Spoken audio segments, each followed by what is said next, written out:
Рыжие красавицы сперва присматривались к машине, а спустя пару секунд, не почувствовав угрозы, подобрались поближе.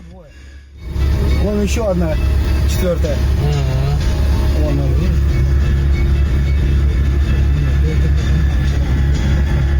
Вон здесь второй стал. Устроившись у машины, хищная стая смотрела в упор, явно выпрашивая лакомство. Вероятно, их не раз подкармливали люди, и лисы знали, что уйдут сегодня сытыми. Бездонные глаза и пушистые хвосты не оставили равнодушными северян. Получив еду, братва поспешила удалиться.